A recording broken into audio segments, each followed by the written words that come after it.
think we'll go ahead and get started. Hello again, and thank you all so much for joining us this evening. My name is Ashley Page. I'm the Studio and Programs Coordinator here at Indigo Arts Alliance, and I am joined by my colleague, Ebony Johnson.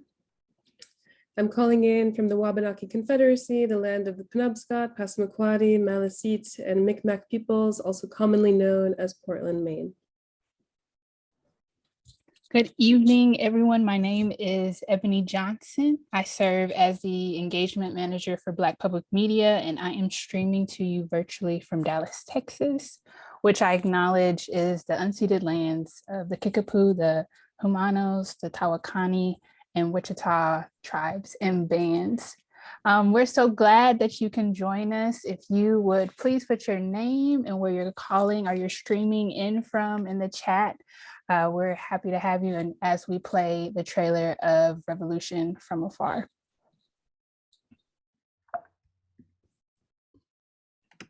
In 2019, protests across Sudan resulted in the fall of a 30-year dictatorship. Revolution from Afar posts engaging conversations with Sudanese American artists who struggle with belonging to two places and what it means to be Sudanese. Bentley Brown documents the unique challenges faced by first-generation Sudanese youth as they share their experiences growing up abroad, navigating the impact of revolution, and contributing to the fight for freedom. Blending chants of revolutionary songs with poetry and musical performances, this documentary features the rich talents of the Sudanese diaspora and diverse perspectives on redefining your identity. Revolution from Afar on Afropop. Thank you so much, everybody, for putting where you're at in the chat. Feel free to continue, and thank you for joining this conversation called "Sparking a Revolution from Within." This community-oriented conversation will unpack questions of identity, art, activism, and the work of individual and community efficacy. The feature film, Revolution from Afar, brilliantly tells the story of Sudanese American poets and musicians whose families left Sudan for America in decades past, gathering in major American cities to perform in support of the revolution following the fall of dictator Omar al-Bashir. Revolution from Afar is one of 5 episodes of Black Public Media's annual film series, Afropop, The Ultimate Cultural Exchange, co-presented by World Channel. You can now stream Revolution from Afar on demand at worldchannel.org or pbs.org by searching for the Afropop, The Ultimate Cultural Exchange banner. Sparking a Revolution from Within is moderated by Hana Baba, and the panelists this evening feature the film's director, Bentley Brown, artist Khadega Mohammed, Nguany Machar, and we would also like to thank our promotional partners at KALW, Kira, and World Channel, and also give a shout out to our co-presenting organizations, Black Public Media, Maine Public Television, Maine Film Center, and Indigo Arts Alliance. And if you'd like to dive deeper into the film and the film's maker, you may also visit the SPACE website at space538.org to read an interview conducted by Valeria Missalina Bembre, the 2021 Curatorial Fellow at SPACE. As we descend into the conversation, please direct all comments or reactions into the chat and take your questions to the Q&A feature. We'll be reserving the last 15 minutes of the evening to take questions and also hear from folks directly. It is now my pleasure to introduce our moderator for the night, Ms. Hana Baba. Hana is a radio journalist, the longtime host of Cross Currents, the award-winning weeknight news magazine on NPR station KALW in San Francisco. She is also the co-creator and co-host of the Stoop podcast from Radiotopia that tells the stories from across the Black diaspora. Her stories also appear on NPR, PRI's The World, BBC, and more. A Sudanese American, Hana enjoys exploring cultural intersections and diaspora life. She regularly speaks at audio and podcasting conferences and is passionate about teaching journalism in underrepresented communities. Welcome, Hana. Thank you.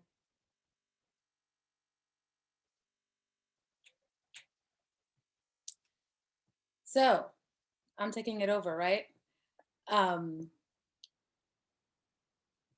Let's see. So watching this film, I watched it a while ago, honestly, to be honest. And there was so many conversations that I felt needed to be had as I was watching this film.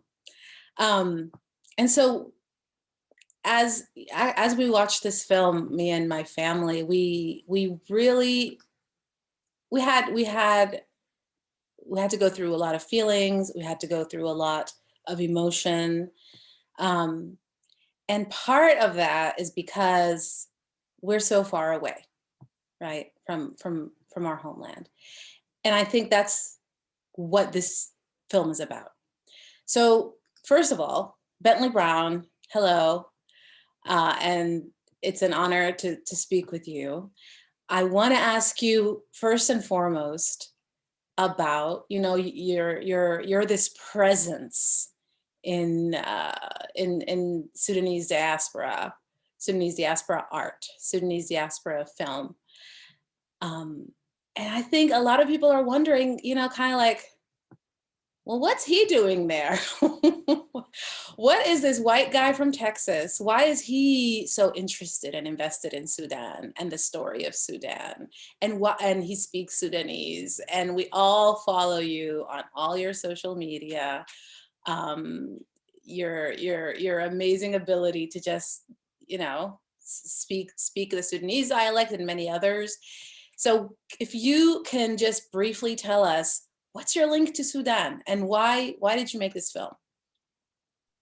Thanks, Hana, and thanks everyone for putting together this event. It's always an honor to have people discuss and explore topics in a film that you make, so I'm glad to be here. And I think you kind of asking two questions here. So one is, what's my connection to Sudan in general? And two, why did I make this film? Connection to Sudan is largely not my fault. I was, as a kid, my family moved from the United States, from Texas, as you mentioned, to Chad and north central Africa, which neighbors Sudan. I was a kid at the time. I learned Chadian Arabic because kids on my street spoke Chadian Arabic, and it was my way to fit in. So I guess that's kind of my tool as my brother and I, as white American kids arriving in Chad. Our desperate attempt to fit in was basically Arabic and being able to communicate. Chadian Arabic, as you know, is similar to Sudanese Arabic. And actually in Chad, we grew up looking up to Sudan a lot, which is kind of funny because in the Arab world, there's this like hierarchy of identities, and Sudanese people often, what I've seen, suffer a lot of stereotypes and jokes at their expense. But Chadians are on the Sudan fans, Team Sudan side, generally speaking. So I grew up listening to Sudanese music. We grew up seeing video clips of like Sudanese stand-up comedians. We saw Sudanese news media. We also had kind of a connection with Sudan, as some people would move there, or they would marry with people from Sudan, that kind of thing as well. So Sudan was in close proximity to me growing up. After college, I came back to the US for college. I studied at Emory University in Atlanta, and one of my first jobs was with the Carter Center, Jimmy Carter's organization, which is based in Atlanta. And I actually got hired to go to Sudan, being that I spoke an Arabic dialect that was very similar to Chadian. And I went to Sudan during that time to work as what's called an election observer, an international election observer. But for me, it was kind of this moment to explore a place that was, because of the language and culture, very familiar to me already, but I had actually not ever lived there. And so there's this odd reality here where today we're lamenting what's happening at the top levels of Sudanese government throughout the last several years and decades even. But Sudan, for me, was kind of like this Chad 2.0, kind of a place that had a lot of the singers I grew up listening to, and I could meet them like at Città de Shai, like in coffee shop areas and whatever. As well as just general, like, you know, there's recreation, there's education, there's all these things that for me, it was actually very exciting to be in and be among and to live amongst. So I had friendships from that time. This led to eventually the making of Faisal Goes West, which is a movie, a fictional film about a family moving from Sudan and kind of encountering the tougher side of the American dream. And for Revolution from Afar, I reconnected with several friends who had been part of Faisal Goes West. When Omar al-Bashir's regime, and Omar al-Bashir himself was kicked out of power in 2019, it was a huge event. I guess I was shocked, but like not shocked to not see the event make top front page newspaper headlines as I thought it should. And I was like, man, if I'm feeling kind of like left out and far away, not being in Sudan, I wonder what my friends who are of Sudanese parents, many of whom were even born in Sudan, but live in the United States, I wonder what they're feeling right now. So in its beginnings, the film was a quest to reconnect with those friends and to see how they were navigating being physically far away from Sudan during this monumental time. Right, right. And for those who are not familiar with Sudan or what's happened in Sudan, I'm just going to give a quick run through. Sudan is a country with a rich history of powerful civilizations, vast natural resources, oil, gold, of course, water, with the mighty river Nile, which, you know, all of this has made it a target of regional greed, but that's for another conversation for another day. It's also a country that's been in flux politically, starting, you know, colonized by England till 56, living in waves of democracy, then military rule, then democracy again. The people, though, have always craved democracy. They just always have. The most recent military government was in power for 30 years under, as Bentley mentioned, Omar al-Bashir. And during the time when he was in power, a deadly blend of militarism and political Islamism ruled the country in the 50-year war in the South, which you may be familiar with, intensified during that time, culminating in the 2011 independence of South Sudan. Darfur, the western part of Sudan, which many Americans know, and we can talk about that later, it's going to come up. Darfur is still reeling from the genocidal campaigns that government militias carried out in that area that killed hundreds of thousands and displaced millions of people. In 2019, it was 30 years since al-Bashir came to power in a coup, and he was ousted by this revolution, a revolution of the people.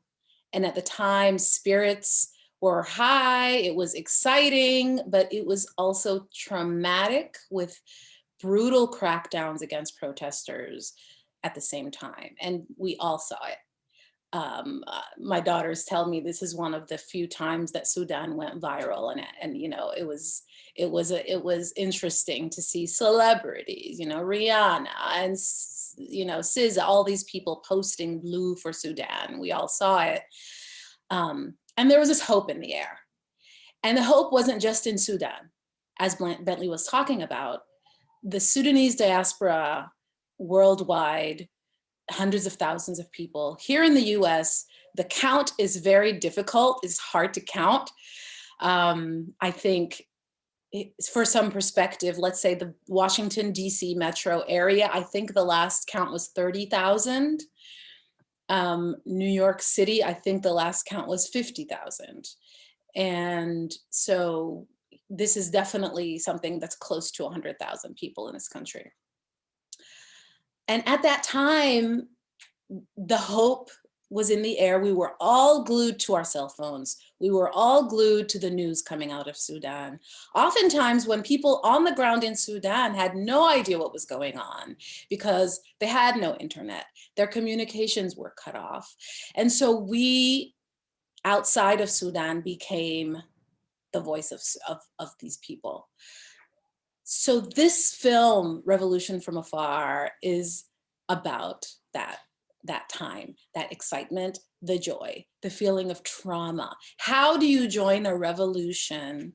How do you feel that excitement, that togetherness when you're actually not there and you're so far away, an ocean away? And so if you haven't seen the film, I hope you see it after this. Please, please see this film. It's so well made. Bentley did an amazing job.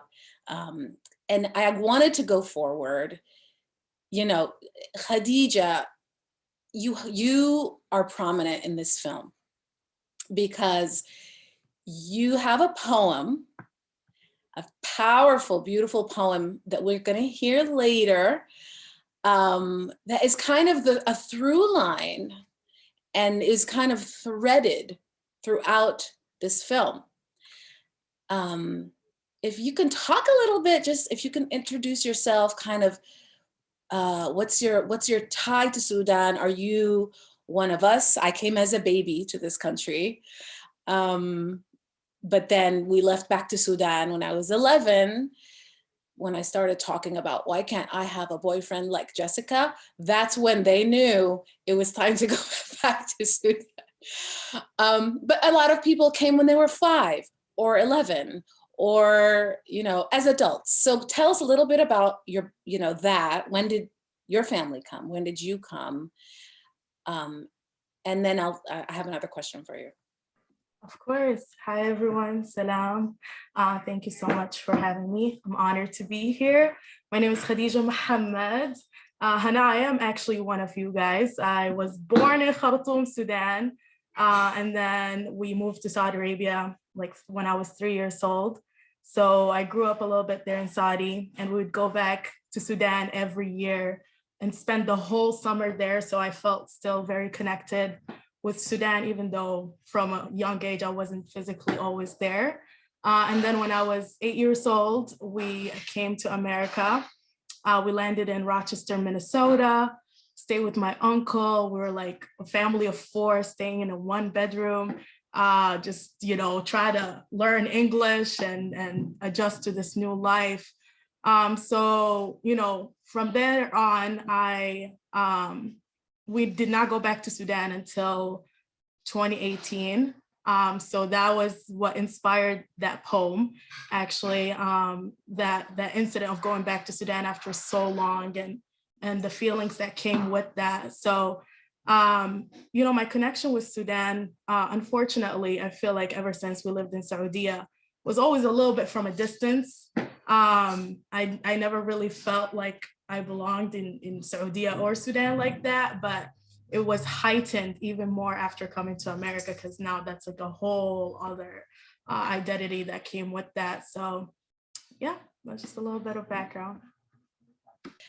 And so the poem that's in the film came after a visit to Sudan, and you came back feeling what, and what did you want to talk about? Because a lot of us in the diaspora, I grew up here, right? I grew up at a time, I grew up in the 80s without dating myself. I grew up in the 1980s in Houston, Texas. And it was not diverse at the time in terms of people who looked like me, people who looked like my mom who had her tarha on. Now I feel like it's different for people, for my kids' generation, for example, but you're kind of in the middle, you know, your generation. Tell me about what it is you wanted to say in that poem, and why this feeling of I belong nowhere, but I also belong everywhere. Yeah, absolutely. So the poem, it was inspired after my trip to Sudan after 12 years of being away. And for those 12 years while I was in America and still trying to figure out myself and my identity, I never really claimed American. Like when somebody would ask me, I wouldn't say like Anamriki, I would say I'm Sudanese, you know? And so that was like my main thing. I didn't claim American, I'm Sudanese 100%. I'm just here temporarily. Like I didn't even see America as like home like that. Is it like the expat versus immigrant thing? Exactly, exactly. I was like, I'm just here. I didn't really want to be here, but I'm here type of situation. So so when we went back, and I talk about this in the poem, when we first got to the airport in Khartoum, you know, I was super excited. I was like, I'm back to my home country, my people. And I went to the counter that said like, you know, for Sudani citizens. And then, you know, when I got there, I completely forgot that I didn't have a Sudani passport anymore. So it was that moment of like heartbreak. Yeah, I mean, I felt so sad when the guy behind the counter who was like, this is not the line where you belong. You know, you're a foreigner. And so that was a moment of realization, a very like integral memory, like just like a core memory that formed in my brain at that moment, where I felt like, whoa, like this just shattered my idea of who I thought I was. Because I thought I was just Sudania, but here's this one of my own people telling me, no, you're not, you're actually American. So, you know, exactly, somebody said a stranger in your family's homeland, in my own homeland, in my own city. I was like, wow, this is actually not my homeland anymore. And I had to, from that moment, figure out like, what is home? Can I have two homes? Or am I just always gonna float in between lands? And is there something wrong with that? Is it okay to just be a traveler between all these different lands? Is home a place, or can I claim home in different ways? So that's kind of like what inspired the spoken word, exploring that intersection. It's called Between. So, you know, it's exploring the crisis that I felt, the emotional turmoil that I went through of like not knowing where is home. And so I'm very excited to share with the poem later, because I think like a lot of people can relate to that, even if you're not Sudanese. And a powerful moment actually was behind the scenes when we were filming the poem. And Bentley, I hope you don't mind me sharing this, because it's like, till this day, I get chills about that. But you know, Bentley and I were sitting in this like very dark hallway, and he was recording me. Was that a mosque? It looked like you were sitting praying. You know, it wasn't a mosque. It was a hallway like next to elevators, and we couldn't find a quiet place to go to because Bentley actually missed my performance, which I've heard about.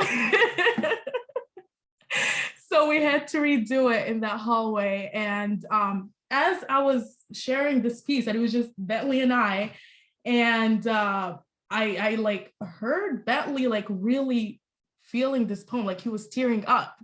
And I almost like stopped to check on him, because I was like, what's going on? Like, you know, I didn't think that, you know, he could relate to it as well. But afterwards, I was like, wow, like Bentley could relate to it, because he's also like in between, you know what I'm saying? He's a white guy who lives in Chad and you know, Sudan. And in America, he's not like now fully like American. And in Sudan, he's not accepted as fully Sudanese. And, you know, so he too can relate to that struggle of like just being in between many homes. And so that was a powerful moment for me with Bentley behind the scenes. That's what's lovely about this film and about this idea. It's an idea that so many people can relate to, this idea of belonging and where do I belong. Moon, if you can tell us also, first of all, I have a question about where is home. I love that question from Khadija. But you are from South Sudan. And so tell me about your relationship to the US, when you came, and your ties right now to back home. Hi, absolutely. First, I just want to say I'm so honored to be here, and especially on a topic like this film that touches so much emotion that is also felt in my community that is neighboring to yours. I moved here in 1995, and I was a result at the time. My mother is actually Ethiopian and my father's from South Sudan, and I was born in Addis. And coming here to Maine, one of the whitest states in the country, I kind of had to carve out a very specific space for myself because there was such conflicts going on within, you know, the constructs and structures of my mother's country and my father's country, and some of them were so opposite and different from each other, but the emotions were still felt in the home. And so when you know, family members died because of crisis or war, the heaviness sat and lived in my home. And I had to go out into my community and continue to not only kind of hold and this burden with me, but also look at the community around me here and the Black community, and seeing there's also such a density and thickness with the oppression that is happening here. And there's this duality of the Black struggle that I now have to carry on so many different levels. And so poetry kind of became my way of being able to decipher through that. And Khadija, your poem is absolutely gorgeous, and you know, I'm completely fanning on you right now because it was so deep, and I call poetry a language, you know, and it has a way of penetrating the human heart. It has a cadence of being able to just break down barriers and have somebody just hear words and be taken to this space emotionally and visually. And that's how my ties happened. And as I would see the struggles of my father, who was a child soldier in South Sudan now and formerly Sudan, I had to find a way to be able to give him and his story a space to live in this community and have a certain understanding of the Black lens understood through the voice of my father. Right. And I want to ask you, since you mentioned kind of the intersection that we live at, a unique intersection of being where we come from, the countries we come from, but also being Black in America. And so I want to talk about, you know, the killing of George Floyd in 2020 sparked this global movement for Black lives. And it was a movement that included all of us, right, as Black people in this country. And so, you know, what do you think was the intersection between, you know, a struggle here that's happening here in the US where we live, and excuse me, and things that are happening back home, right? Atrocities that are happening back home. Your mother is from Ethiopia. What's happening in Tigray, South Sudan, you know, for us, Sudan. Tell me about what that's like and what that means to be at that intersection of Black America and South Sudan and Ethiopia. And I mean this in the most humble way that I could say it, but it's a forced struggle. It's something that you have to take on regardless. It doesn't matter, because as soon as you come out of, I leave my home, the specificity of where I'm from and being African or being Ethiopian or that part of my identity isn't a staple. The only staple is my pigment. And that already has its own connotation here, and that already has its own oppressions here. And so I had to learn and understand the history of the Black community here, and I also, and I mean this humbly too, be okay with them not knowing about my struggle and having to hold space in that and be like, okay, I have to open up my heart and my space to your struggle that I am now going to join forcefully, but with great honor, to move, you know, our agenda and our oppressions to a higher platform. But what goes on in my country, me losing family members, and the realness and the rawness of that emotion that doesn't hold space at certain tables, or doesn't have, you know, that potent conversation of representation outside of people who come from where I'm from.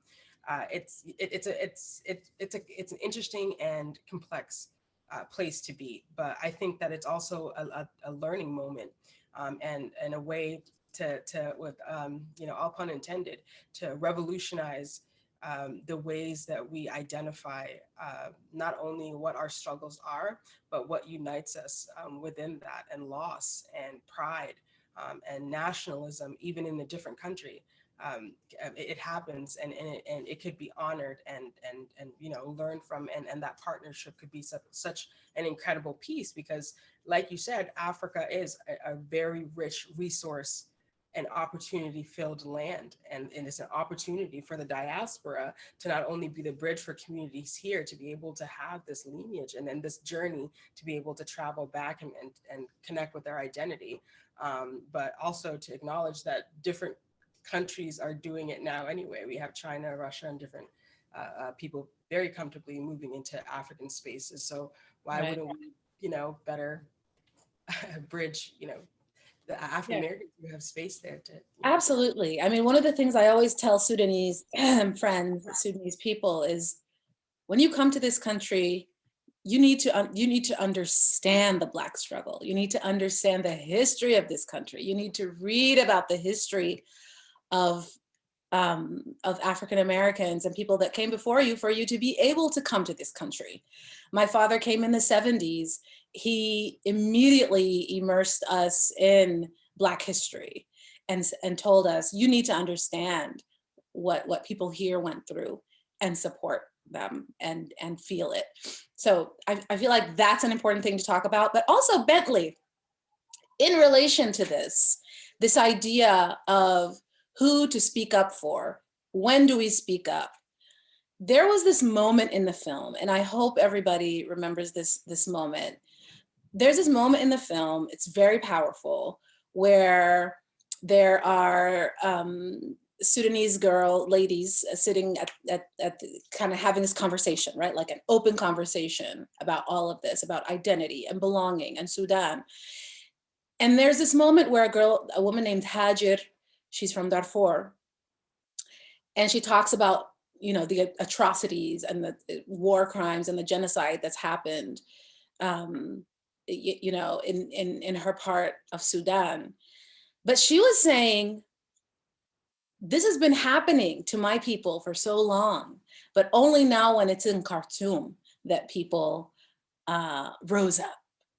And she's talking about the 2019 revolution, right? And it was a very honest moment, because in that room were people from all parts of Sudan. This is kind of an intra conversation, but it's related to this because it made me think about what some people are saying about Ukraine, for example, now, right? That there's so much trauma that happens in other parts of the world, but it's only when it's, you know, people who look like you are being hurt that you have this outrage. And she opened up in that moment. And a woman named Ilaf next to her in the film actually was very touched by that. And she apologized for not standing up for people, you know, from Darfur when all of that was going down, and it still is in Darfur. And it was such a powerful moment because even within a country, a community, you know, when do you stand up? When are you speaking up? You know, why, when am I not speaking up? Why did you decide to have that scene and keep it? And what did you want to say through it? What was important in that scene for you? So that scene, you know, like the bulk of the film, I mean, we didn't know we were going to talk about that, essentially. We didn't know for sure that Darfur would come up as a topic in that sense. And we were very fortunate to have Khadega Mohammed initiate the conversation about Darfur. She shared a very, very personal story of herself, both parents from different parts of Darfur, and how she felt as she saw people taking a stand in Sudan against the overall national government and the regime. She felt that there was some sort of an abandonment that had happened, probably you'd say the last couple of decades, regarding Darfur, and that this was kind of highlighted with people saying, "Kullina Darfur," we're all Darfur, in some of their chants supporting the greater Sudanese revolution. So there was never any intention to take it out, I can tell you that. What happened after that in that moment is something that's very touching, and I think it was very brave of both of those participants. You mentioned Ilaf Faradallah as well. who apologized for her own role in, I guess, essentially denying and downplaying the Sudanese government's support of violent aggression in Darfur over the past couple decades. One way I can respond to questions about this film is that for a lot of the topics that are in the film, I do relate to them. I may relate to them in another like roundabout way. Sometimes I'm actually very personally implicated and I feel a much more immediate connection to what's being talked about. And I selfishly will like include those topics because I really feel them and I feel people should be talking about them. The Darfur denial thing is something that I've done. And I did it for a long time. I didn't do it with bad intentions. I don't think that a lot of people do things with bad intentions. I think there's some parallels to people who, if you're not aware of the concept of white normativity, that you don't know what it's like to not be white in America specifically. And I had kind of a thing with that vis-a-vis Darfur. I had grown up in Chad, which there are people who had a lot of family connections to Darfur. But my experience was seeing these like aid trucks, like UN trucks, drive across Chad to deliver supplies to people who were actually coming into Chad from Darfur as refugees. And when I got to Sudan, I never went to Darfur. That the group I was with, the Carter Center, actually specifically kept me away from Darfur because they thought that I would be a non-neutral party, given my like connections to Chad and stuff. So it's kind of funny. I went to Sudan and I never went to the part of Sudan that was culturally and linguistically closest to where I had grown up in Chad. I also, as I mentioned earlier, I had a great time in Sudan. I saw that things were very complicated. You know, the NCP, the ruling party, had a stronghold on political affairs in Sudan. But for the most part, I saw what was a very exciting and diverse place. So it was tough for me to acknowledge what was happening in Darfur. I preferred to complicate it and say, oh, there's war, there's this and that.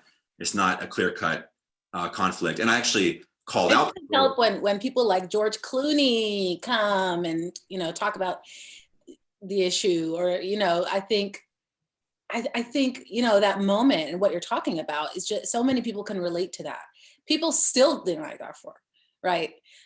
So that's why I feel like that moment in your film was very powerful and meaningful, and so many Sudanese, you know, it was uncomfortable, and that's what you want to do with good art. So again, if you haven't seen this film, you have to see the film. But I want to ask you another question about just like filming this and gathering all of this amazing talent in one film.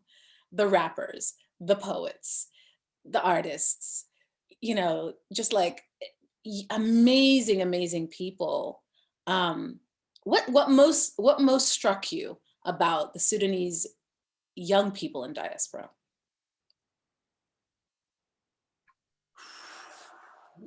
All right, if I need to be brutally honest, what most struck me is, and please don't hate me anyone here, it was what I perceived to be their lack of connection to Sudan. Mm-hmm. So again, I'm not Sudanese, so please don't hate me. But I found that so fascinating that people were basically pouring their lives into advocating for the revolution in Sudan, many of them having not lived or grown up in Sudan. And so that led to these important questions. Well, who am I and who is anyone to say that they shouldn't be doing that? And a kind of a follow-up on that, many of their families had actually left specifically because of Omar Bashir's regime, like indirectly for one reason or another, whether it's economics or ideology or politics or whatever. So who's to say that they shouldn't have a role in the revolution in Sudan? And actually, one thing that I found inspirational while editing this film and then talking about it over the last couple of years, and even writing, I recently defended my dissertation like last week, is this question of futurism. So being able to imagine a new future. And so for me, when I look at identity, I've been told that I would be this third culture kid, that I would kind of craft a new space, something between that of my parents' culture and that of the place in which I grow up, or the friends around me, that I would be something that can relate to both, right? However, what I've experienced is that more often than not, I actually don't fit in 100%, that I'm always struggling to belong. We talk about being a chameleon, as I mentioned earlier, using Arabic to try to fit in. One of my friends when I was a teenager told me if I heard your voice on a telephone or at night as we're walking by, I wouldn't assume you were white, right? Or that you were American. And for me, it was trying to be similar to those that I had grown up with. And that to me is a kind of a lifelong struggle. And as Khadija mentioned, coming back to the United States, in many ways, I also feel very different, or at least different than what people assume about me, which is ironic, even being a white person, like the assumed default as well. So I find all these topics very fascinating. One thing I think that was very influential or inspirational in Revolution from Afar is what Sinkane, among others, talk about. That we're at a moment where he's talking specifically about Sudanese identity, that we can redefine what it means to be Sudanese, that there's no one definition that comprehensively describes what it means to be Sudanese. And in a fascinating way, looking at the young participants, as you mentioned in the film, even the people in that room are from a small handful of geographic origins in Sudan, as well as tribal or ethnic origins as well. That if you were in Sudan, you might even say, oh, they're kind of the privileged class too. And that room does not cover the whole immense diversity, linguistically, religion, ideology, culture, that makes up what Sudan is today. So I look at that difference. I look at the question of like, who can be Sudanese enough to talk about Sudan? And I'm actually really interested in the future. Where are we going and what's going to matter? I think we have agency to kind of, as Sinkane said, redefine what it means to be Sudanese or any other national identity. I mean, I wish it had gone on for, how they make 3-hour movies about nothing? This should have been 3 hours. if they can make, without naming names, movies that long, films, this definitely is worth more than that. So many conversations, so many, and we'll ask you if there's going to be a sequel later on. Maybe we can get a sneak peek. But Khadija, I want to talk about this idea of being here, and while all of this is happening back home, tied to the idea of belonging and where do I belong, and being Sudani enough, as Bentley was just talking about. Am I Sudanese enough? I'm in the diaspora. I'm far away. I'm not feeling the bullets. I'm not feeling, even, all of the things that were going on the in the streets in Khartoum. You talk in this film about guilt, like this feeling of, I'm in a safe place, but I'm watching these crackdowns online. I'm watching the death online. I'm watching the arrests on my phone. And I'm wondering if you could talk a little bit about that and talk about the idea that I'm far away, I feel guilty sometimes, but does that make you act more, or does that idea go into Bentley's idea of, I'm not Sudani enough, I shouldn't be in this, I shouldn't be a part of this? Yeah, I mean, I think the theme of guilt was a common one for a lot of us living in the diaspora, and in the film as well, we talked about that. So for me, I realized in those moments when I was watching the revolution from my phone, and I was in a safe space and so far away, and I felt an incredible level of privilege that I almost felt like I didn't deserve. And I shouldn't have been in this position. I should have been in Sudan. I only by pure luck did I end up making it out of Sudan. And honestly, I reflect on that a lot. How incredible is it, and how crazy is it that we ended up here when we were never supposed to? Actually, I was supposed to be in Sudan this whole time. So that's where the guilt comes from. It's I'm not meant to be here. And I see my dad and my mom's pain in discussing Sudan. I said that in the film as well. My dad, he felt like Omar al-Bashir really stole 30 years from his life. You know what I mean? And so it's that compounded guilt also from the experiences that my parents had to go through as well. And I feel like I didn't struggle, and I almost feel guilty for not struggling. That's the crazy part. You know what I mean? It's like, I should have been struggling with you as well. And it's that trauma speaking, you know what I mean? That cycle of trauma that's passed on to us as well. So that sense of guilt actually mobilized me, and it made me realize, like, I don't know as much about Sudan as I should. And, you know, there's nothing that I can do about it. I'm already out of Sudan, but what can I do? What can I contribute to selfishly actually alleviate that guilt a little bit, but also to stand in solidarity with Sudan? Because I realized it wasn't healthy to continue feeling bad for myself and feeling like, oh, I'm not struggling, I should be out in these streets. Like, no, okay, here I am now.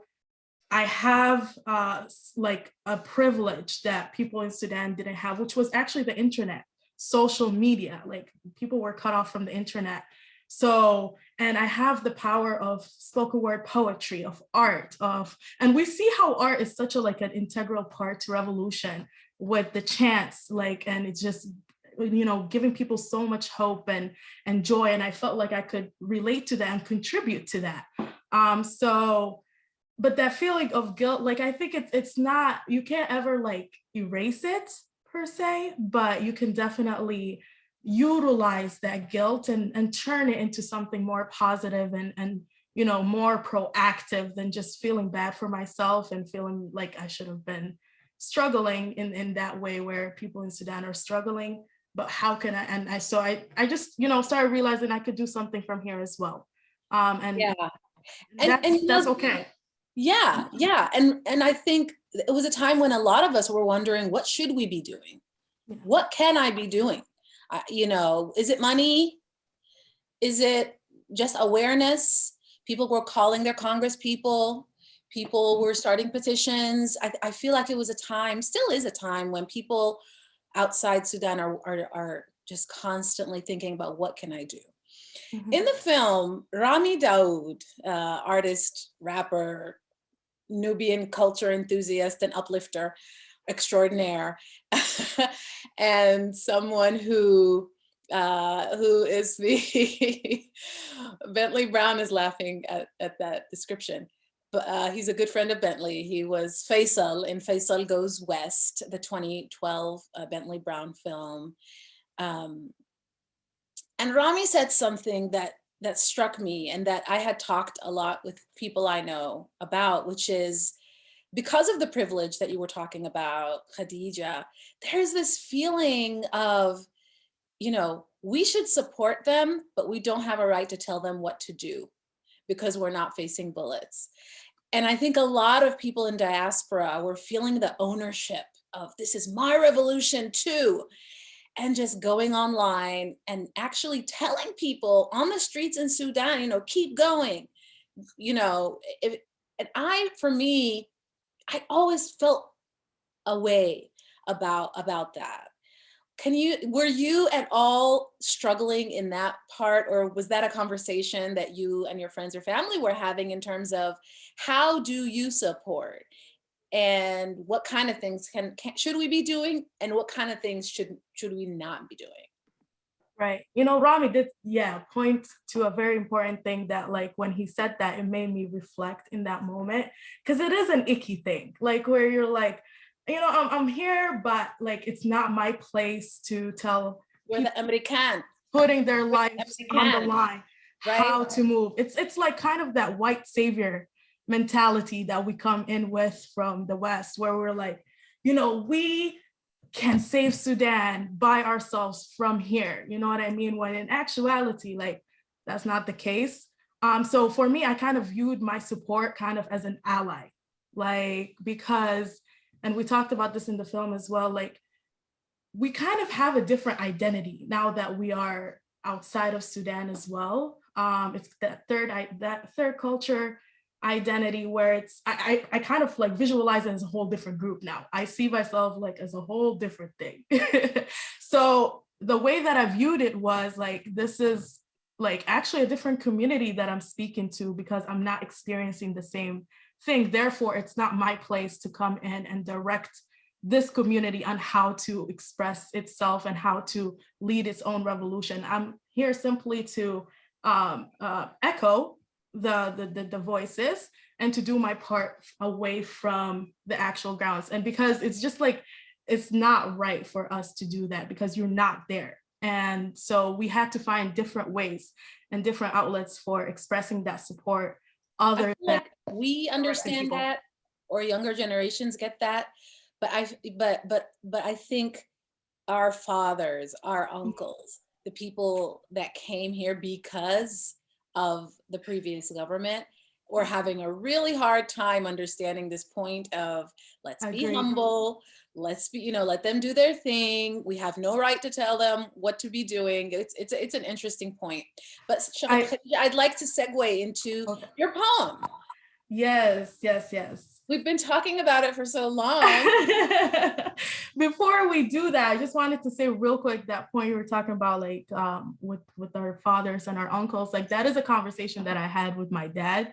I always tell him this. I'm like, Baba, listen, like in Arabic, we say, بتنظر. You just have theories. Like it's not actually doing anything. You're just talking. Like, so you shouldn't be doing that and thinking that you have that ownership and leadership outside of Sudan, even though he thinks he does. So it is hard for them to hear, though. It's hard. It's hard for them to hear. Yeah, it was tough, but yes. But the generational thing for sure. Yeah.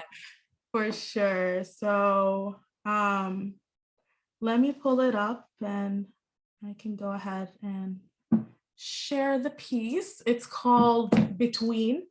And so I wrote this piece actually at the SAPA convention.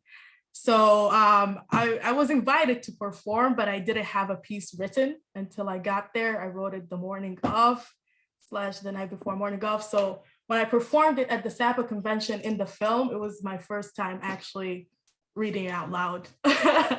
So very last minute work. So this is Between. Hope you enjoy.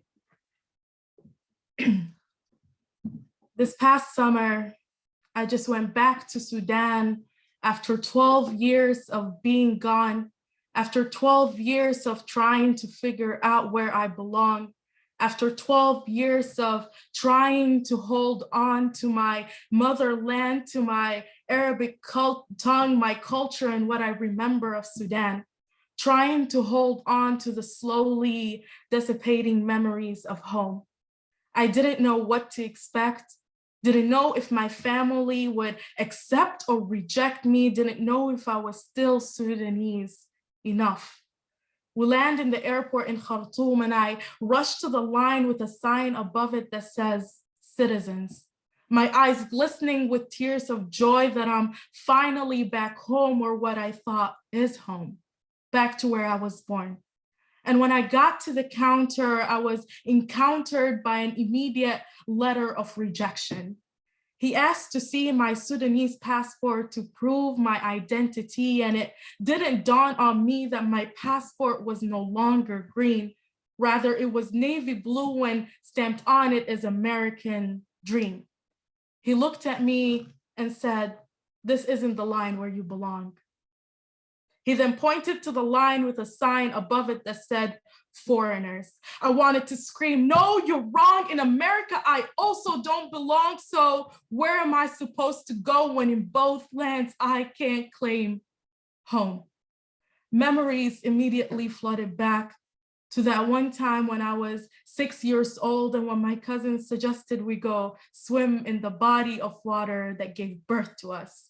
I remember darkness all around me when my foot slipped and I fell underneath, struggling to breathe, gasping for air, hoping someone hears my silent screams.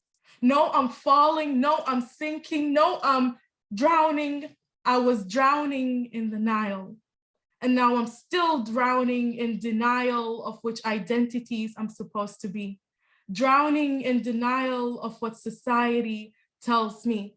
trying to swim between American and Sudanese, between two lands that were never meant to meet, between chaos and peace, between Nubia Mountains and the Statue of Liberty, between two cultures, two tides, between two mountains that slowly collide, between Arabic tongue and Black skin, between Alif Bata and ABC, between Black dress and white tobe, between pizza and عصيدة بملاح روب, between لا كده عيب انه that's okay, between واب علي and oh my God, between Wardi and Tupac, between WhatsApp calls and TV screens, between immigrant and citizen, between Arab and not Arab enough, between African and not African enough, between Muslim and not Muslim enough, between lost and found, between somewhere and nowhere, drowning between water and air, because how can I breathe when in both lands I'm suffocating? تعرف يا عزة أنا لسه خايفة من الموية. يا عزة I hate water till this day. يا عزة I'm tired of drowning in between. يا عزة with you I'm yearning to be. يا عزة help me. The wave stopped. I find myself now floating in the Nile. My eyelids felt heavy and I couldn't open them, but I knew my body swayed with the sound. I tried to listen and hear that sound, but somehow my ears were still underwater. I can only hear muffled screams and muffled voices. I can only see suppressed dreams and vibrant darkness. The more the sound grew louder, the more that I tried to lift my head above water. And after years, I decided to just let go, stop struggling, stop resisting, stop fighting. I let the waves guide me. I let the tides of change take me. My eyes and body all weighed heavy, but I still moved steady. My body moved, my body swayed, my body moved to the shore that now didn't seem too far away. The voices of children, voices of women, voices of Kandaka's future, past and present, the zaghrutas of my habobas, the melody of hope, the lullaby of resistance cradling me back and forth, the voices of those who have awakened the revolution, slowly bringing me to shore. Ya Azza, I'm so close. They try to tie bricks to my ankles to sink me, to stop me, to silence me. But what they didn't know is that you can try to drown bodies, but you can't drown truth. Because I'm still here today. We're still here today. I can hear everything loud and clear.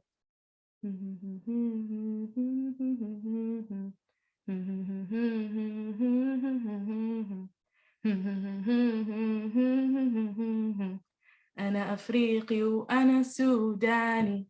أنا أفريقي وأنا سوداني. أنا أفريقي وأنا سوداني. I opened my eyes only to find my cousin pulling me out of the water. He held me near, told me you were gone for 12 years, but I'm now glad you're here. Ya Azza, I still hate water till this day. But this was necessary to getting me to my destination, because what I now understand is that water connects and it does not separate. Time doesn't run, but rather it waits, because you see, just because I'm in between two bodies of water doesn't mean I can't have two shores. And just because I'm in between American and Sudanese doesn't mean I'm not enough for both. Because in between sinking, I learned how to rise. In between drowning, I learned how to float. In between American, I learned how to be Sudanese. And in between suffocating, I learned how to truly breathe. Thank you. Beautiful. Beautiful. Whew, I feel like we need a breather. You made that up in a breather. Sitting. It takes a lot of energy to lift that. You managed to do what we in storytelling and journalism say, like the story arc. right? Like you took us through a whole wave of emotions. You took us from a place, and there was, you know, the beginning, middle, and the end just perfectly. It was joy, it was trauma, it was lamenting, right? It was like, why does this have to happen to me? But also, this had to happen to me, and I'm fine with it. I just want to thank you for that poem, because, and I think we have a Sudanese school here in the Bay Area. I would love your permission to teach it and for them to memorize it. That should be a Sudanese diaspora kids, you know, anthem, nasheed, that I think everybody should grow up with. You put to words what so many of us feel, and so many of our kids feel as well. So shukran. Jazakallah khair. Thank you. Afwan. Thank you. Okay. Moon. I wanted to kind of wrap up this idea of art, you know, poetry, words, other than kind of shake us to our core. What can art do in terms of, you know, bringing awareness to causes? What's the real power of art in activism? What can it do? And then we want to hear your poem. Absolutely. I think art has this incredible way of being able to encapsulate a piece of the human experience that can't be told any other way. It can't be told any other way but a painter's brush, or the breath, the humming that Khadija just did in that poem, in that cadence. It captures this piece that takes you on and safely takes you to places that horrific and things that are not easily spoken about or represented in plain text, for fear of traumatizing or re-traumatizing, or not finding someone who's able to validate the realness of how that exists in our families and in our communities. Art takes it gives it its own breath to be able to just take on a wind of its own. And like you said, now going and teaching Khadija's poem to other young people who need some sort of creed, who thirst for a way of being able to commit themselves to a mission. And as artists, we're able to give that. And I think that's just an absolutely incredible way of describing it. It's a human language that takes on so many different topics and in protest as well, in revolution. There's a wealth of history of protest songs here in the US, and protest art and protest poetry. You know, sometimes some people wonder what can a poem really do for somebody on the ground who's fighting in Sudan. I asked a cousin this question. One of my cousins, it was the height of these protests and the crackdown. She lives on a street. My grandma's house is on a street that was heavily, just like targeted. Shara al-Arba'in in Omdurman. It's a neighborhood called the Abbasiyya. And so one of my cousins is part of like the local revolutionary committees there. And I asked her this question. One time we're on the phone and I was just so embarrassed and shy. I don't know why, that diaspora feeling of like, I'm out here, the guilt that we talked about. And I just asked her, I said, when we, go to our, city halls and Congress and wave our flags up and chant, and you guys see that on your video, or you hear someone's poem, or you hear someone's words, or what does that really do?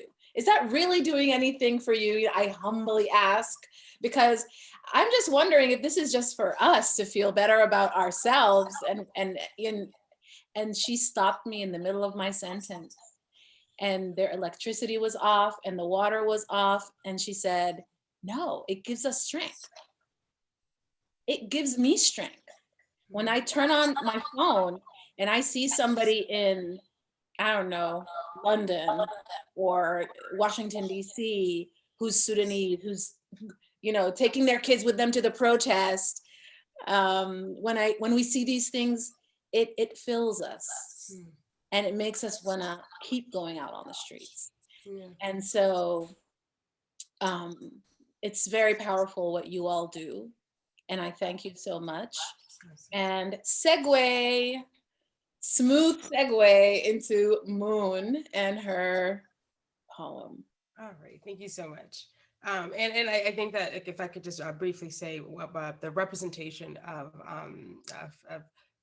female power and conviction is an incredible thing, and watching it unfold in the streets of Sudan and being able to have that, you know, that symbol was an absolute amazing thing for me.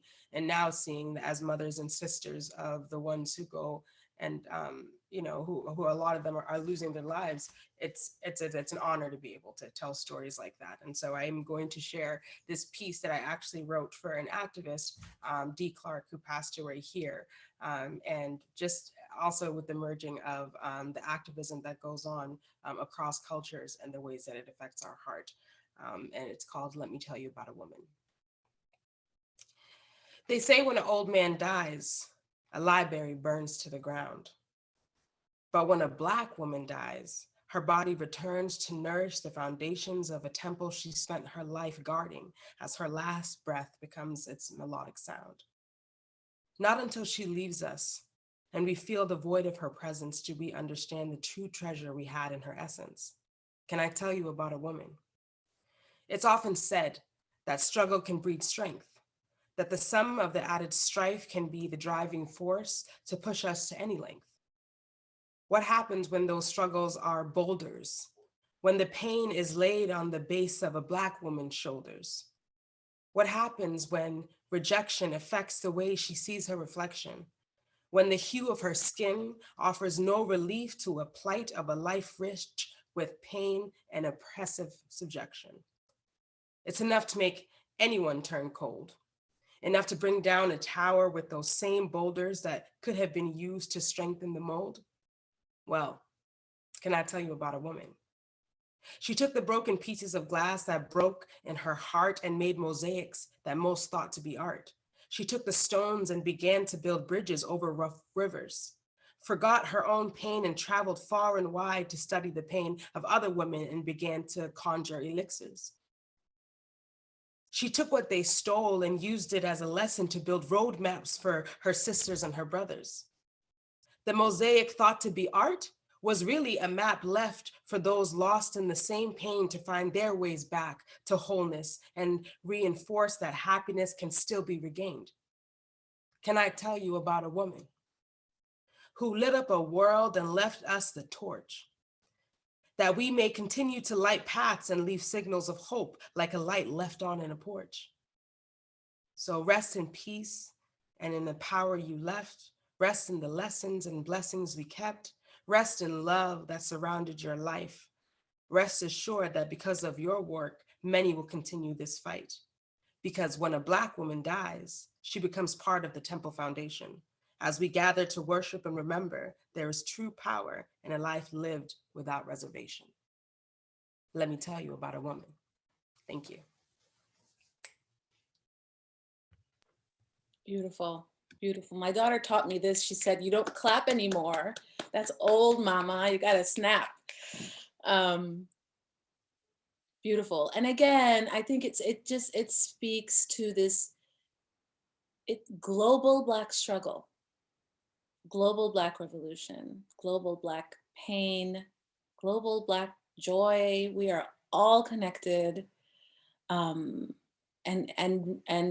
you know, separating our struggles has never made sense to me. And I think what you just talked about, Moon, in terms of a Black woman dying, that Black woman is in the US, that Black woman is in Tigray, that Black woman is in South Sudan and in Darfur and in Democratic Republic of Congo and many places, sadly, but but you brought such beauty to Black womanhood. Thank you. Thank you so much. Bentley, that's a tough act to follow, but let's, we're coming back to you to kind of wrap this up. And I think we are preparing, yes, they are telling me that prepare your questions for our guests. I'm gonna ask a last question to everybody and then we'll go to audience Q&A. So sadly, the revolution is continuing, right? Because in October 2021, the military again took power by force in Sudan after that beautiful film. And people have been back in the streets again, protesting. Again, there's bloodshed, arresting protesters, arresting journalists, arresting activists. And so for a lot of us, I think sometimes it feels hopeless, like this hopeless just cycle. There's a lot of, theories, some of them conspiracy, some of them not so much, about, the powers that be wanting to just keep us in these cycles of violence and these cycles of democracies and coups and democracies and coups have been happening all over Africa this year and last year. And we're back at a point where there's some hopelessness happening right now in Sudan after that hope and after the excitement and the euphoria. And so what gives you hope now is my question. Let's go to you, Bentley. What is it that gives you hope in terms of the Sudan story? What if I don't have much hope? No, I mean, you're somebody who has, who's at this intersection, who understands now what this means for all these different kinds of people. You were with these people in 2019, right? It was the SAPO 2019. I was there too. I was looking for myself in the film. I was like, oh, am I going to show up? But to go from that to what is happening right now, this kind of back where we were somewhat. Are you hearing from people who were featured in that film, your community of Sudanese artists, your community of Sudanese filmmakers? What are they talking about? What are they feeling in terms of where we are now, and hope, and what gives them hope? Yeah, if we're talking about the sort of sounds like the politics side of hope, like building a future in a realistic way, then I think from 2019 and before even, the bravery of people standing up for what they believe is worth standing up for and putting everything else on the line is very inspirational. And I think it provides hope. And even in a practical sense, it was 2019, it was almost like a blueprint for how to deal with trauma and uncertainty on a daily basis, especially as mediated through a phone. And so listening to the people like Khadija who are in the film talk about what it's like to follow these events on your phone in a different time zone, waking up to the possibility of bad news every day. I think this built a sort of strength and resilience among the diaspora, the Sudanese diaspora who's in the film, that if we had had more ways to get the word out, would have actually been helpful for people in 2020 with not just the COVID pandemic, but with George Floyd's murder and with a revamped movement for equality in the United States and in many other parts of the world after that. So I do think the film actually has this relevance to our pandemic time that hopefully will be something that people, newcomers to the film, can relate to. Today, as you mentioned, there's been sort of a part two of the military takeover. that very similar to the events of 2019, that in the fall of this past year, 2021, again, Burhan and the military regime seized power away from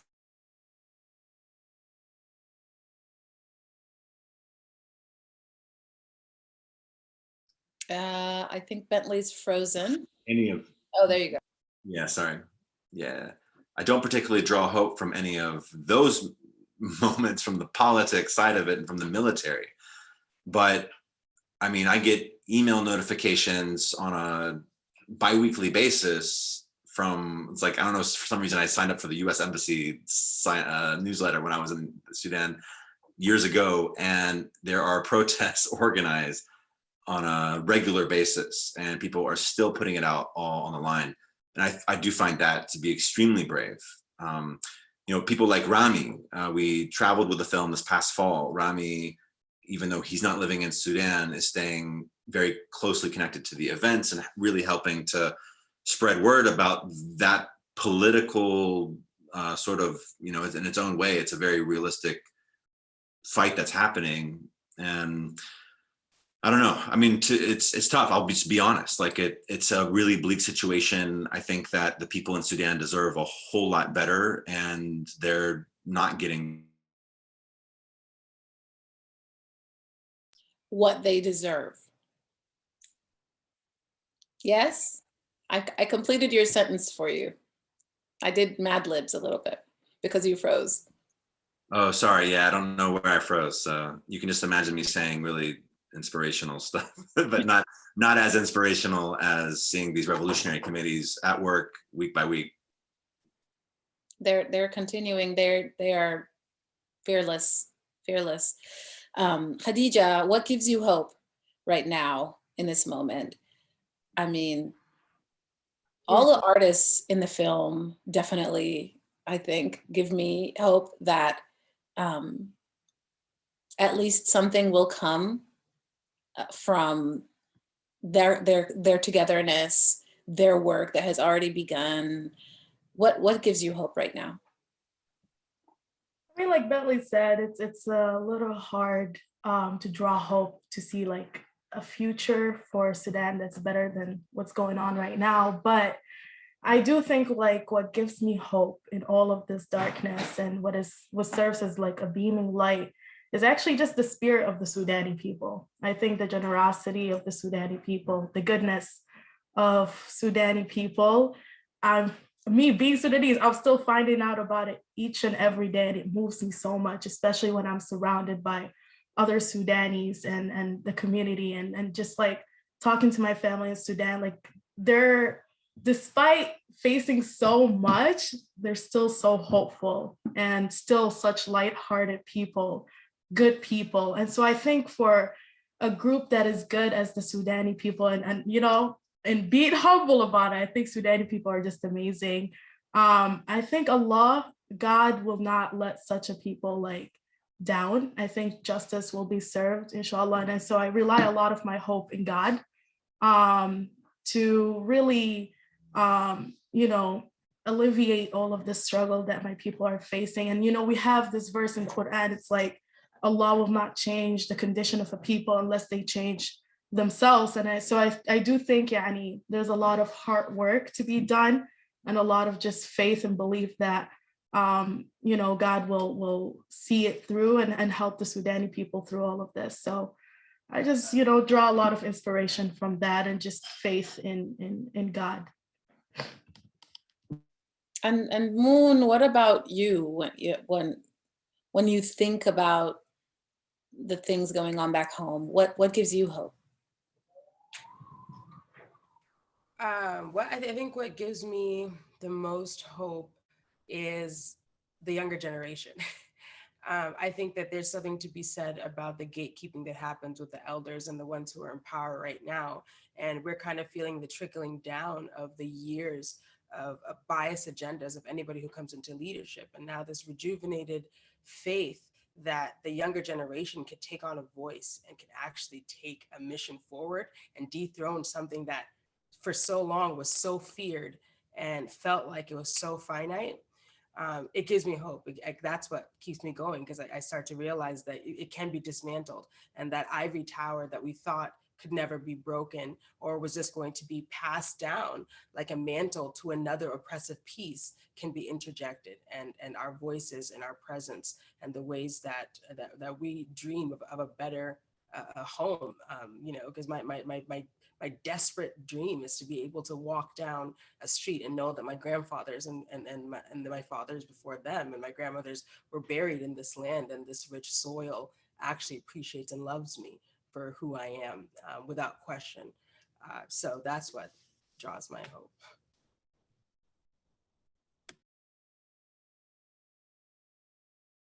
Whoops, I'm unmuted. I think, you know, the film gives me hope, right? That if people were able to come together and revolt and succeed once, it can happen again and again, just as it did in Sudan's history, 1964, 1985, when our parents' generation kept revolting again and again. A military coup would happen and they would all still go out into the streets. It's this dream of a dignified life for everyone. It's a dream of, you know, just normalcy and prosperity. And that dream, even if you're thousands of miles away, it doesn't die. Even if you are diaspora, it doesn't die. And so I thank you so much, the three of you, for your work, for what you do. I represent myself. I can't say on behalf of Sudanese people or Sudanese diaspora, but what you're doing is God's work. What you're doing is the work that should have been done. So I'm so glad that you're doing it right now. Q&A.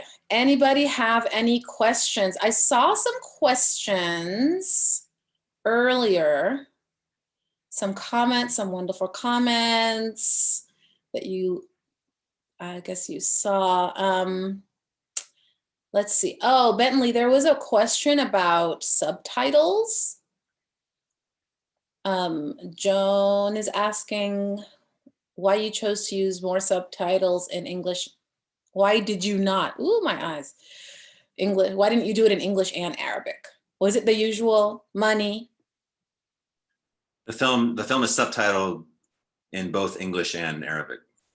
Oh, let me read this again. Please tell me why you chose not to use more subtitles in English and Arabic. More.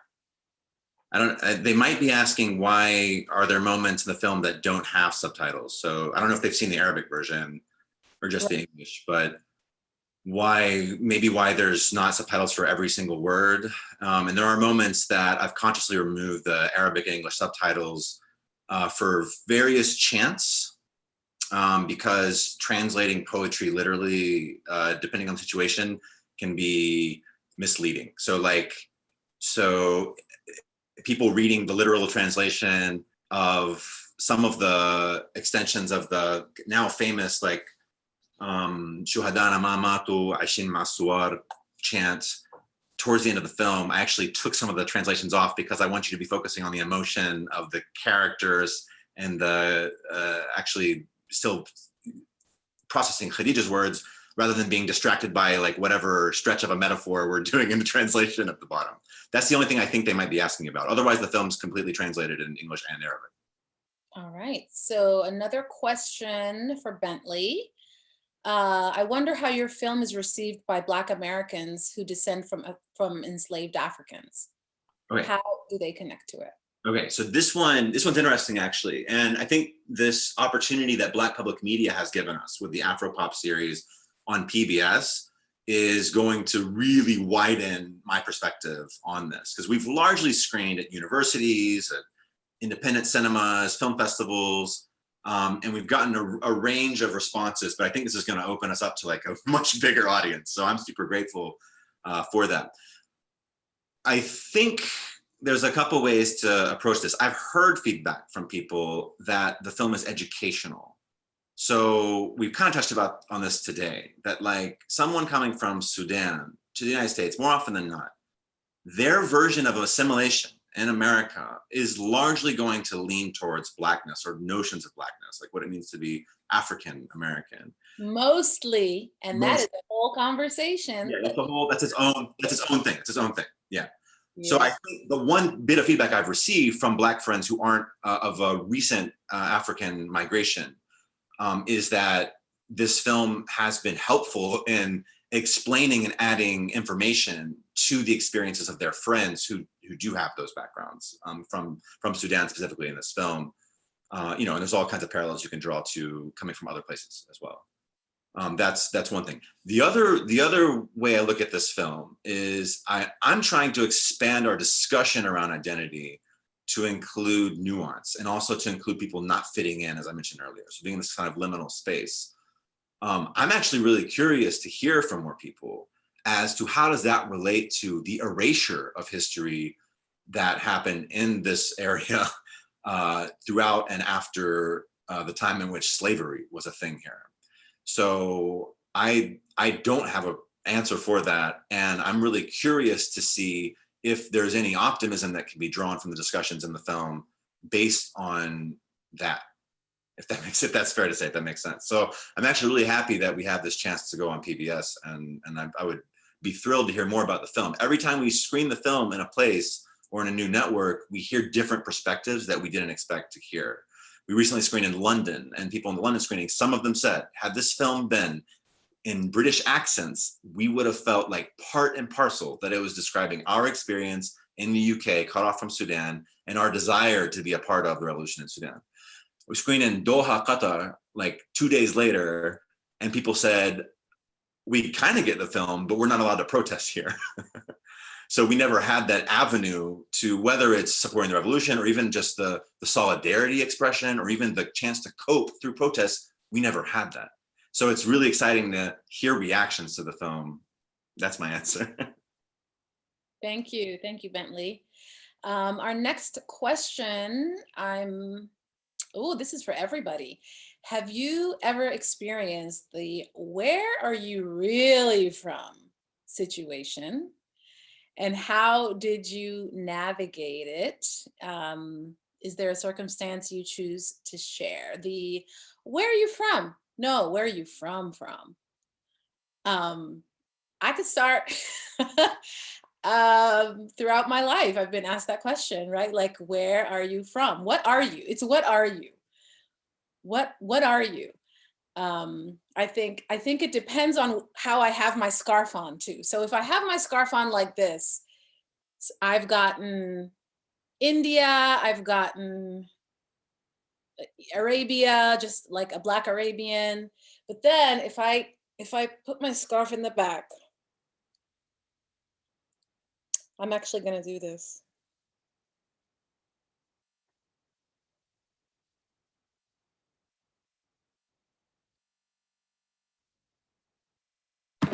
We're getting a whole hijab tutorial. I'm here for it. All right, so you know, I look different, and I've gotten everything from African American to Afro Latina to, and so the question "where are you from" is just fascinating for me. But you know, it's always been easy for me. I think, like Khadija was saying earlier, Sudanese is its own thing. I think we've toyed with Afro-Arab, Afro-Arabian, you know, that kind of thing. I've landed on I'm an Arabic-speaking African. American.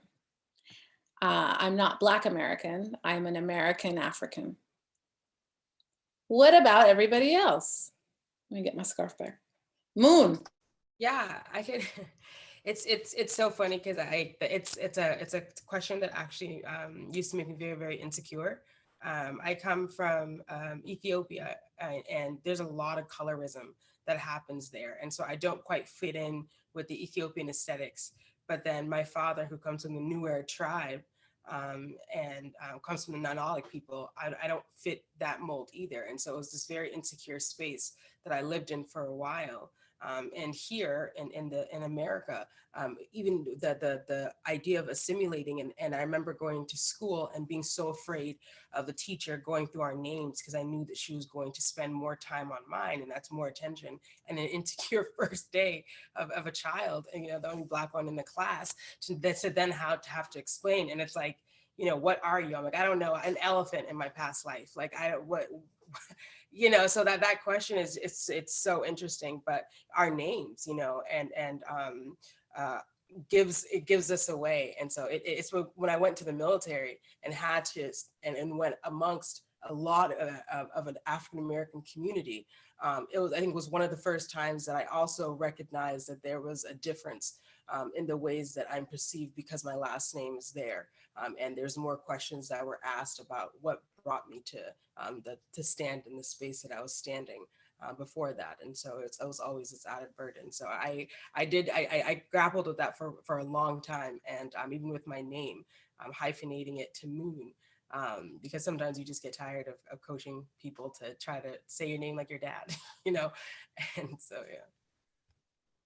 But you know what Uzo Aduba's mom said, the Nigerian actress? She came home from school one day, and her name is Uzo Amakia, and her mom said, if these Americans can say Tchaikovsky and Dostoevsky, they can say Uzo Amaka. I love that. Khadija, what about you? I mean, like you all shared, it is a question that also makes me insecure as well, Moon, because I never know how to answer it, because growing up in Saudi, I was like the only Black person in my space. And so I faced like a lot of racism from the Saudis and the Arabs there. And then coming here, and then here I was thinking, okay, like I'm Black, so I'll fit in with like the Black community, which is not the case at all. I don't fit in with Black people here either. And I had so many incidents where I was like feeling more of an outcast in like Black communities than in Arab spaces, which is fascinating.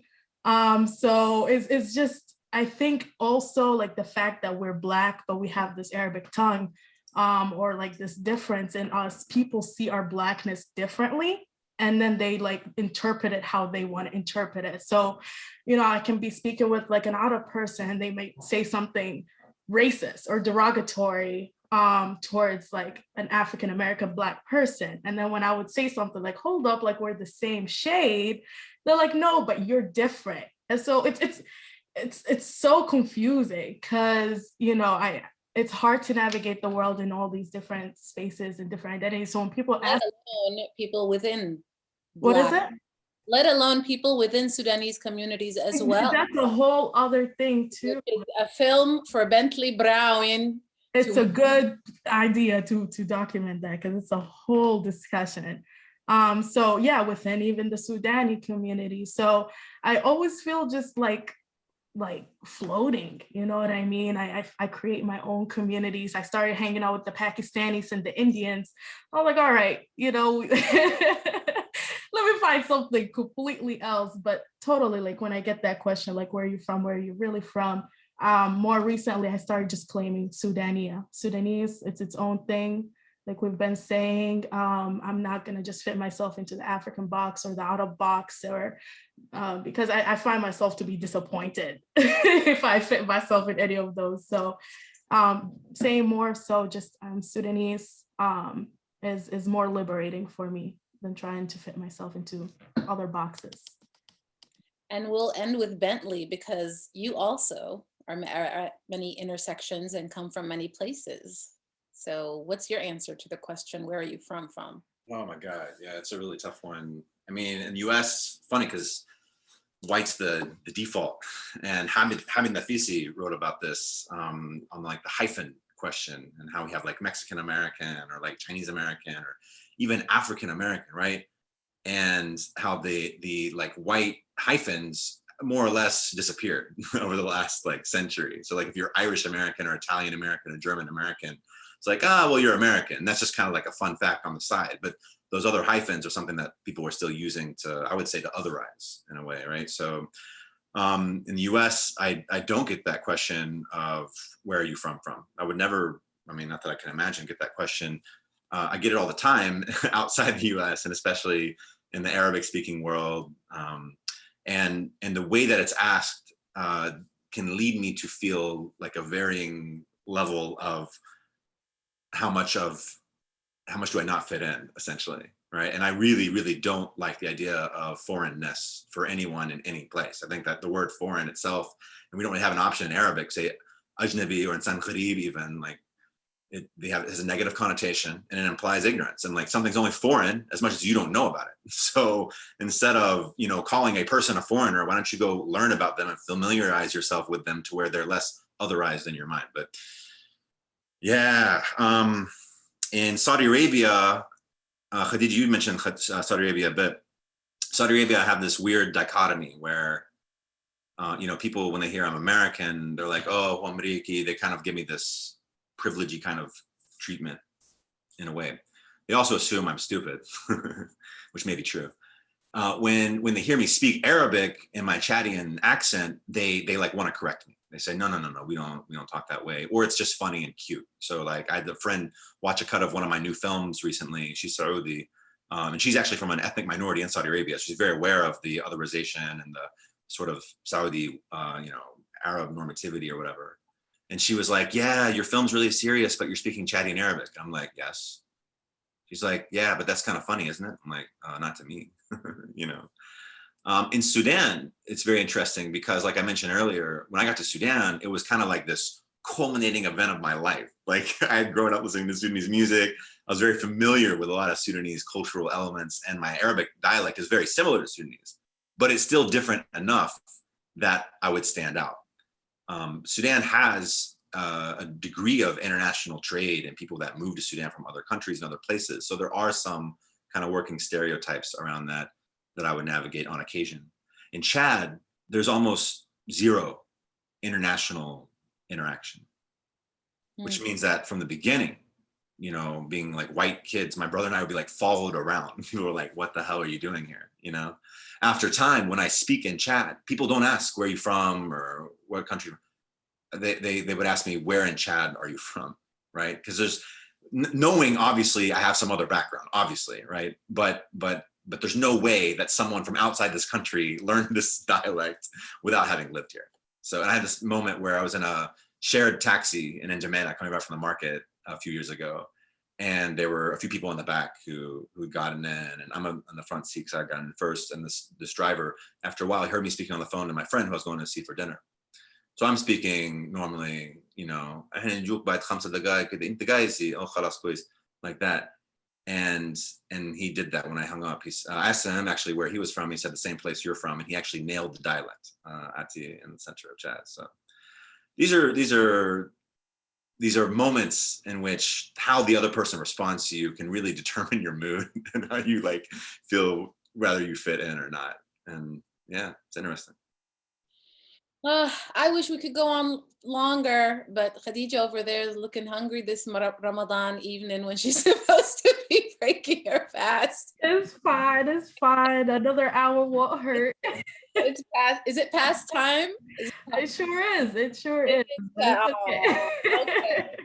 We're almost. We have another hour here. But I thank you. I thank you so much. I think we should start wrapping up just to respect everybody's time. We're already over time. But thank you for being with us today. Thank you to everybody who has attended. I will hand this back over to an organizer. Who is that? Is it Julia? Khadija needs to get out there to film tonight's Ramadan Chronicle. I do. Thank you for looking out. I was thinking about where I'm going to go tonight. I can jump in real quick. Well, thank you again, everyone, for joining. I did want to give everybody a chance to shout out, you know, what work you're doing and social handles. If you want to share with the audience, feel free. You can go around. Hana, we can start with you as our moderator. Sure. As we've been talking, I've been thinking about the stories that I've done that are corresponding to things that we're talking about. in 2016, I did a story. I went to a Save Darfur rally.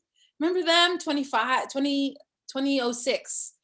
And there was no Sudanese people. It was all American. So I did a story about that, and we talked about that. On the Stoop podcast, one of our recent episodes was about Black Arabian beauty and Blackness in the Arab world and beauty standards. So we talked about that. It feels like, you know, this is my vibe. My podcast is the Stoop podcast. You can find it wherever you get your podcasts. It's from Radiotopia and PRX. So my handle, do we write them in the chat or will people remember them? On Instagram, I'm at Hana Radio, Hana Radio. Twitter is Radio Hana, RADIOHANA. That is me, and thank you very much.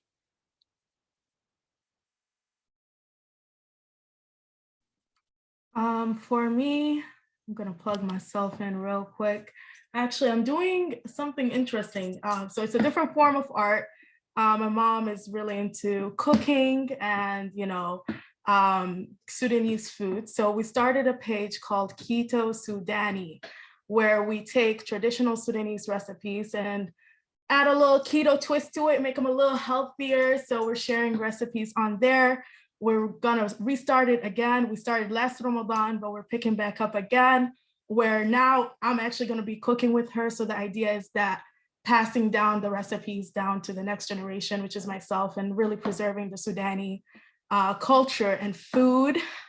So I'm really big on that. That's why, you know, I wear a whole toque when I perform or anything like that. So check us out on Keto Sudani, but also to check out my own work. I'm on Instagram at the Khadega Mo. You can follow my Ramadan chronicles, where I'm just going around the community in Ramadan and visiting different mosques. You can check out also on my page. I post poetry on there, or just, you know, follow my journey. So at the Khadega Mo on Instagram, Twitter, and Keto Sudani. I'll drop it in the chat. But yes, thank you.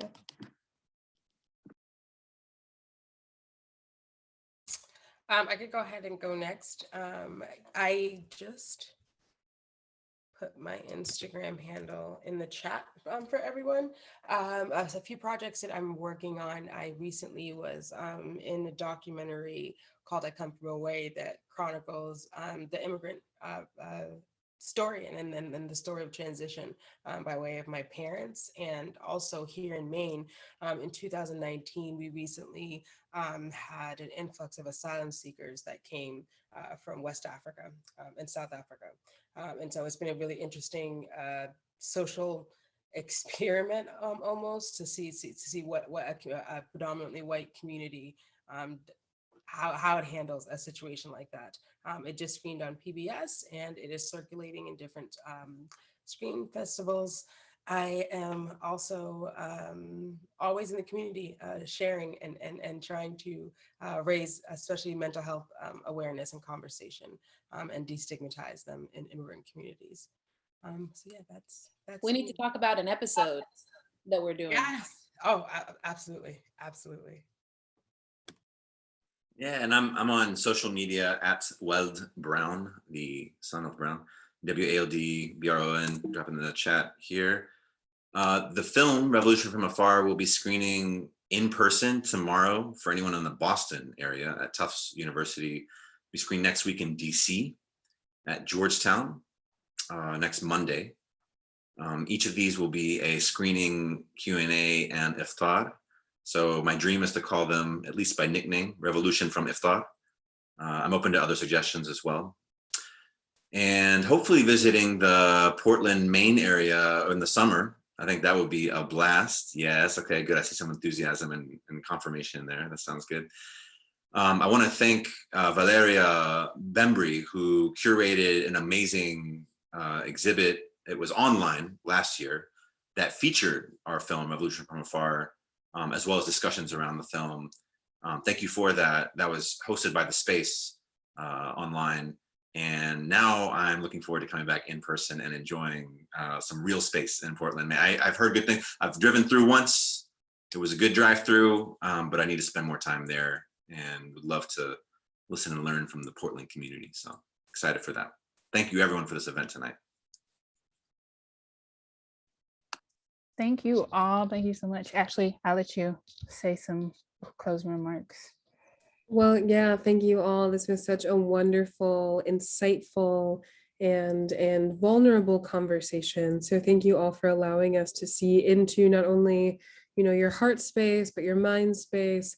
And so with that, I think, I thank everybody who made this evening possible. And I look forward to the second installment. So have a good night and enjoy, and hopefully eat if you have not yet. Yes, thank you so much. All right. Good night, everybody.